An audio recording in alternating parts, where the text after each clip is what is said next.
Good morning, students. As you know, I am S. P. Gupta from Sunshine Senior Secondary School, Zakhniya.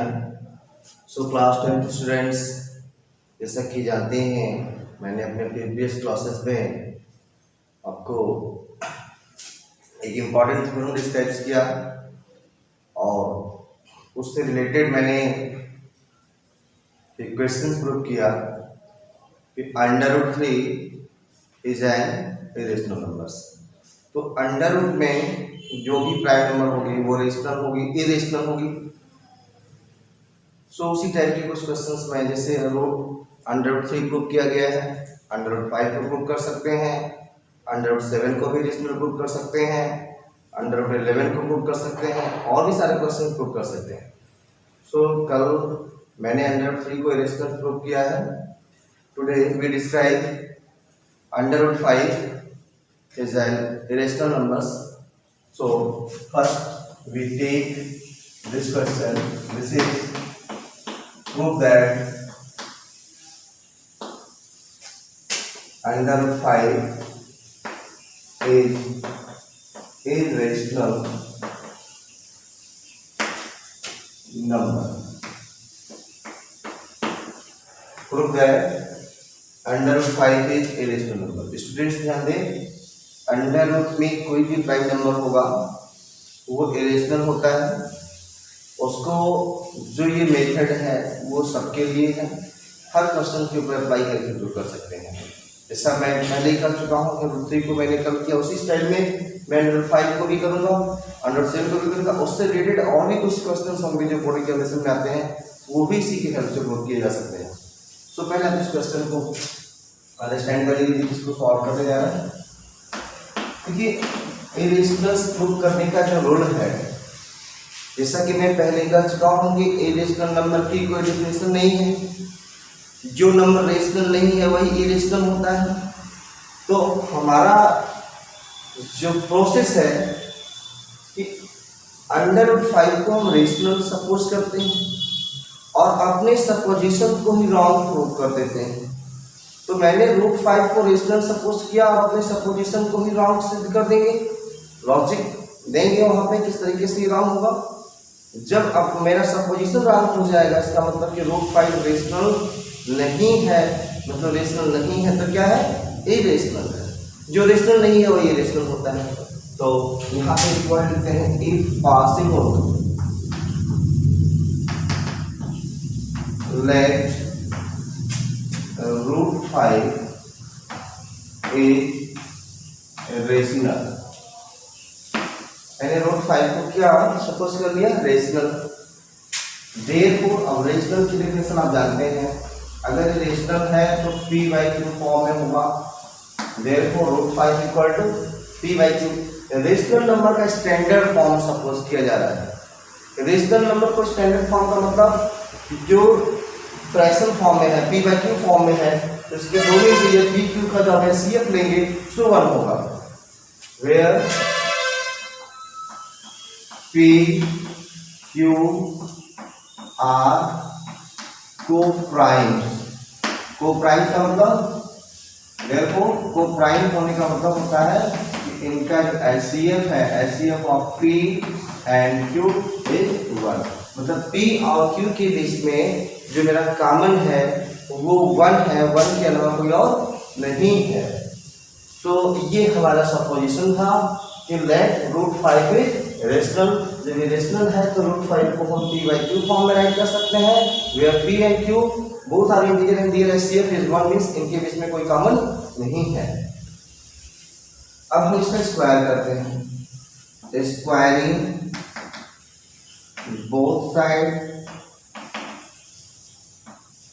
of both sides of above we get। Square करेंगे √5 का whole square equal to p/q का whole square. This implies √5 का square करेंगे सिर्फ root हट जाएगा। अब ये जानते रहिए रूट में कोई क्वांटिटी है, स्क्वायर करने पर रूट हटता है। क्यों रूट हटता है, क्योंकि ये √5 जो है जब इसका स्क्वायर करते हैं तो रूट का मतलब होता है उस क्वांटिटी के ऊपर 1/2 पावर, फिर इसके ऊपर 2 पावर, एक्सपोनेंट का कि रूल के अकॉर्डिंग ए पावर m और m ये होता है a पावर mn, तो ये पावर का मल्टीप्लिकेशन होता है, तो 5 की पावर 1/2 इंटू 2 ये कैंसिल हो गया, 5 पावर 1 5 पावर 1 का मतलब 5 की सिक्योरिटी तो 1 पावर शो की नहीं जाती है।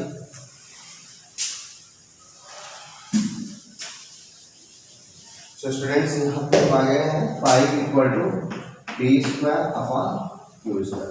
अब यहाँ क्रॉस मल्टीप्लिकेशन करेंगे, क्रॉस मल्टीप्लिकेशन करेंगे तो ये मिलेगा आपको p square equal to 5q। यहाँ से थोड़ी सी अगर आपको कंफ्यूजन हो रही है तो मैं एक्सप्लेन करता हूँ। जैसे ही कोई भी एग्जाम्पल लीजिए, 21 इक्वल टू 3 into 7,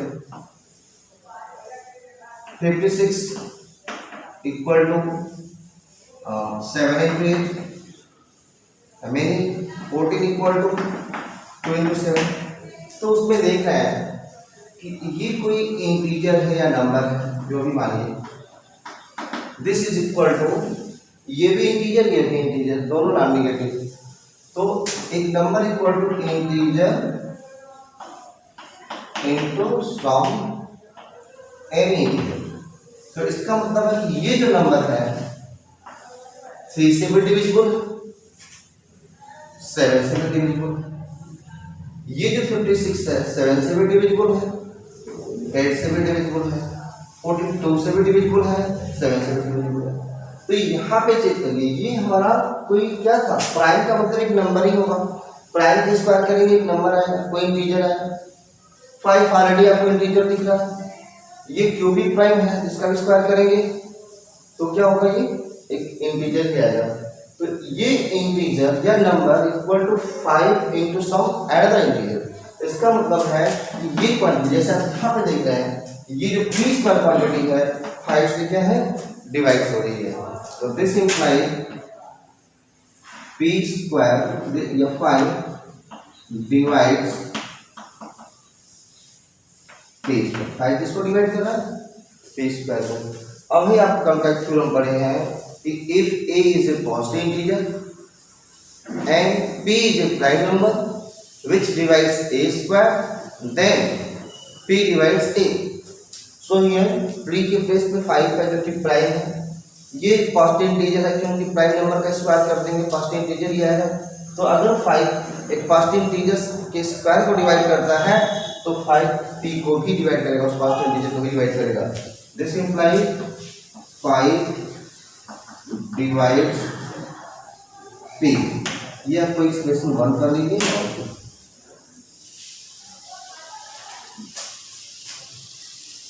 तो यहाँ हम प्रूव कर चुके हैं कि 5 डिवाइड्स p। अच्छा अब ये देखिए, थोड़ा मैं एक और एग्जाम्पल से आपको एक्सप्लेन करता हूँ। जैसे सपोज दैट आपने लिया 16 इक्वल टू 2 इंटू 8, मीन्स क्या हुआ कि 2 डिवाइड 16, जैसे सपोज यहाँ देखिए 2 डिवाइड 16, अगर 2 16 को डिवाइड करता है, कोई नंबर किसी नंबर डिवाइड करता है, इसका मतलब जिसको डिवाइड कर रहा हो डिवाइडिंग 16 इक्वल टू जिससे डिवाइड हो रहा है, डिवाइड 2 इंटू सम इंटीजर्स, 5 तो सम इंटीजर ही होता है। तो अगर 5 डिवाइड करता है p को, इसका मतलब ये है कि 5 डिवाइडेड है, ये डिवाइजर है, तो 5 equal to divisor into some question. तो वही स्टेप से हम तक लेंगे। Since 5 divides p, therefore p equal to 5 into some another integer, some another non-negative integer ले सकते हैं इसको r, where कुछ भी रख सकते हैं r के प्लेस पे। कोई स्टूडेंट फ्री है, m रखे, x रखे, y रखे, a रखे, b रखे, कुछ भी, लेकिन इसको यहाँ डिसाइड करना पड़ेगा। where r is any non-negative integer, non negative integers का मतलब 0 1 2 3। Put p equal to, now put p equal to 5 बार, कहाँ पे पुट करेंगे, ये इस रिलेशन, इसको मैं कोई स्पेशल रिलेशन दे देता हूँ। तो ये स्टार से स्टार क्यों दे रहे हैं सर, उसमें अपनी बात दे सकते हैं, तो 2 1 2 दे सकते हैं। Put 5 equal to p equal to 5 बार इन दिस वी हैव और गेट जो भी लिख सकते हैं।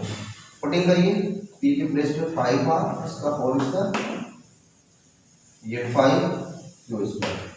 अब ये हुआ 25 आर स्क्वायर 5 क्यू स्क्वायर। 5 से कैंसिल करिए यहाँ पे 5, ये मिला आपको 5 r square equal to q square. तो स्टूडेंट देखें इसको थोड़ा सा इरेज कर देते हैं।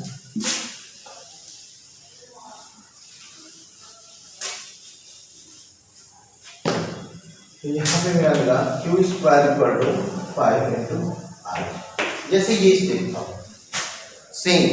तो अब यहाँ से क्या इन्फॉर्मेशन मिल रही है कि 5 क्यू स्क्वायर को डिवाइड करना, this implies 5 divides Q square. जब 5 क्यू स्क्वायर को डिवाइड कर रहे हैं तो 5 किसको डिवाइड करेगा, 5 डिवाइड्स क्यू। इसको रिलेशन नंबर 2 रखिए।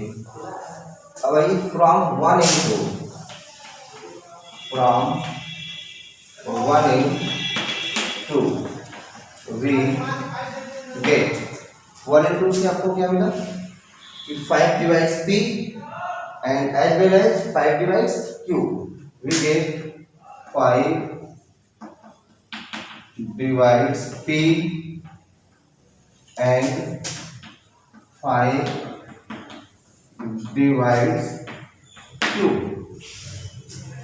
5 दोनों को डिवाइड कर रहा है, p को भी q को। इसका मतलब क्या है कि 5 p और q दोनों का क्या है, HCF है, क्योंकि दोनों को डिवाइड करने का मतलब इनका HCF होगा। HCF ऐसी क्वांटिटी होती है जो दोनों को डिवाइड करती है।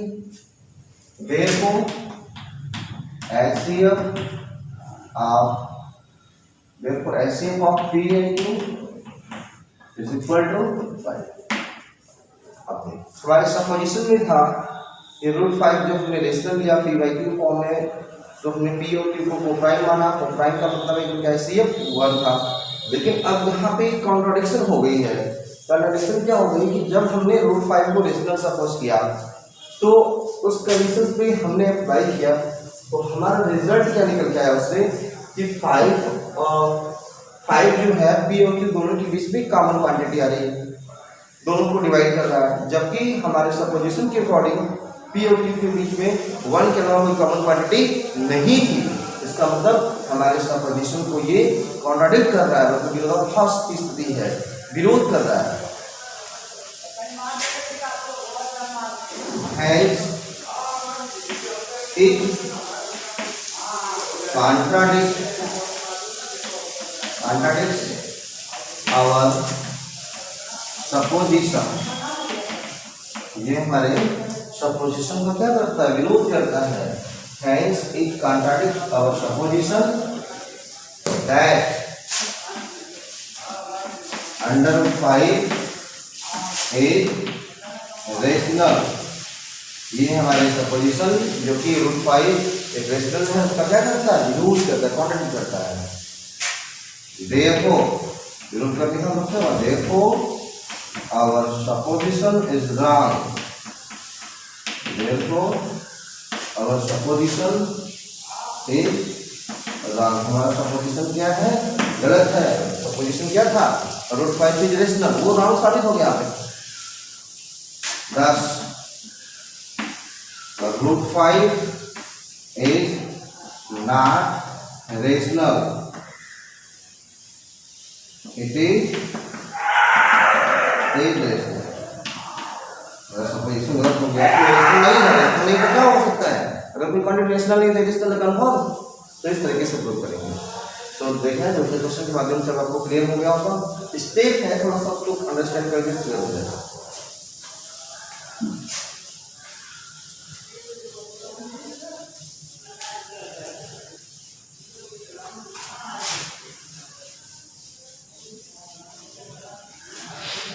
स्टूडेंट इसी क्रम में हम एक दूसरा क्वेश्चन लेते हैं, काफी इंपॉर्टेंट क्वेश्चन होगा। Prove that 15 + 7 √5 and a rational number हमको प्रूव करना है 15 प्लस 7√5 इज इरेशनल नंबर। देखिए इसमें एक √5 इरेशनल नंबर कंटेन है। सो इस क्वेश्चन को कभी कभी ऐसे लॉन्ग क्वेश्चन बन सकता है कि जैसे मैंने क्वेश्चन लिखा था फर्स्ट कि prove that √5 is irrational number and has prove that 15 plus 7√5 is irrational number. तो ये क्वेश्चन लॉन्ग क्वेश्चन हो सकता है, 4 मार्क्स एवं 4 मार्क्स हो सकता है। कि यहाँ पे अगर इस टाइप से क्वेश्चन है उसको ऐसे प्रोसीड कर सकते हैं। लेट 15 प्लस 7/5 इज कैसा कुछ करेंगे rational is rational number. therefore 15 plus 7/5 can be written as P/Q form में रेशनल P/Q where P/Q दोनों इंटीजर होते हैं, both are इंटीजर। अपनी कंडीशन क्या होती है कि एक ही बार इसको लिख लीजिए आपको पहले लिखिए। अब चलिए हमारा टारगेट ये है कि इसमें √5 की वैल्यू को निकालना। तो आप सबसे पहले 15 ट्रांसफर करिए 7√5 equal to P/Q minus 15। therefore √5 equal to P/Q minus 15 upon. देखिए ये question 4 or more than 4 marks का होगा तब हम √5 को रेशनल प्रूव कर लेंगे। उसके बाद क्वेश्चन लिखा हुआ has prove that 15 plus 7/5 is rational. अगर 2 मार्क्स का होगा तो उसको ऐसे ही कर देंगे। तो पहले हम √5 को रेशनल, यहाँ पे हम क्या कर रहे हैं कि √5 रेशनल है उसका यूज कर रहे हैं, ठीक है।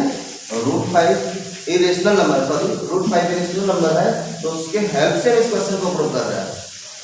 तो अब देखिएगा P/Q दोनों इंटीजर है, इंटीजर बाय इंटीजर ये क्या होगा आपका, एक इंटीजर आएगा सपोज 15 ये इंटीजर है एंड 7 ये भी इंटीजर है।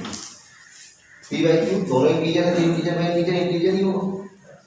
15 ऑलरेडी आपको इंटीजर दिख रहा है, 7 भी इंटीजर दिख रहा है। इंटीजर से इंटीजर को माइनस करेंगे इंटीजर भी आएगा और नीचे बाई इंटीजर। अब बताइए इंटीजर बाई इंटीजर किसकी पहचान होती है, रेशनल की होती है। देखो √5 इक्वल इंटीजर बाई इंटीजर क्या हो गया आपका, रेशनल हो गया। तो √5 equal to rational but under √5 irrational. हमने इसको रेशनल किया था उसके अकॉर्डिंग हमारा ये कंडीशन क्या हुआ कि √5 रेशनल प्रूव हो गया, जबकि हम जानते हैं कि √5 रेशनल होता है। इसका मतलब कि हमारा सपोजिशन गलत हो यहाँ पे। अगर ये रेशनल होता तो √5 भी रेशनल आ जाता। तो हम जब सपोजिशन कर रहे हैं रेशनल का तो हम जो हमारा रिजल्ट निकल के आ रहा है वो गलत निकल के आ रहा है। स्टूडेंट्स क्या करिए, जब भी हम इसको सपोज किया कि रेशनल है तो रेशनल की कंडीशन पे वेरीफाई करने के बाद अगर हमारा जो प्रोसीजर के बाद जो रिजल्ट निकलता है वो राइट निकलता है तो रेशनल हो जाता। लेकिन रेशनल की कंडीशन पे अप्लाई करने के बाद जो रिजल्ट निकल के आ रहा है, जो कंक्लूजन आ रहा है कि √5 इक्वल टू रेशनल, जो कि गलत है, which is wrong because we already know that √5 is irrational number. इसीलिए हम यहाँ लिख रहे हैं but √5 is irrational number. Hence, our supposition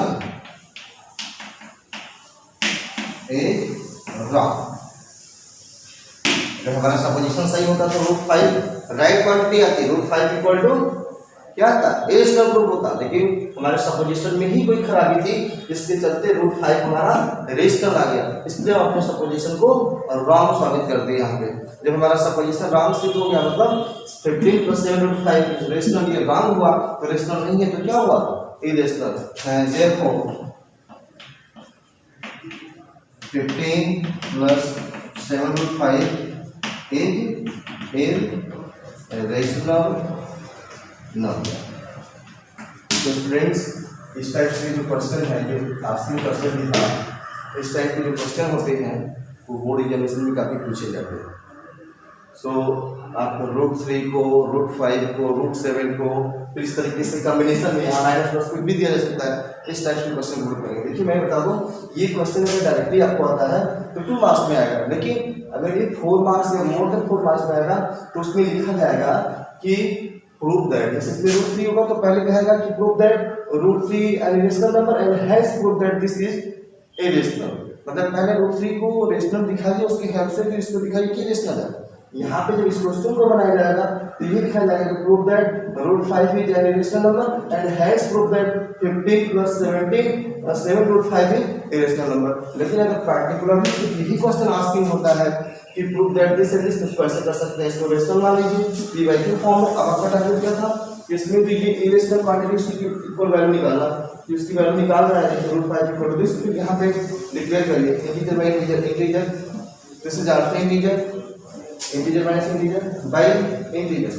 तो इंटीजर माइनस इंटीजर करेंगे, कोई इंटीजर ही आएगा, कोई इंटीजर ही आना है by integer. Integer by integer का मतलब क्या होता है, रेशनल। इसलिए मैंने लिखा है √5 इक्वल टू रेशनल। इसका मतलब कि √5 रेशनल हो गया, जो कि गलत है। We already know that √5 is a rational number. इसका मतलब कि हमारे सपोजिशन में कहीं खराबी है, मतलब our supposition is wrong. Supposition wrong होने का मतलब ये रेशनल ना होकर के इरेशनल हो। तो स्टूडेंट इस टाइप क्वेश्चन को ऐसे डिस्क्राइब करते हैं। अब आप इसको थोड़ा सा कवर कर लीजिएगा। नेक्स्ट हम इससे और रिलेटेड क्वेश्चन और इम्पोर्टेंट सॉल्व करेंगे। So that's all.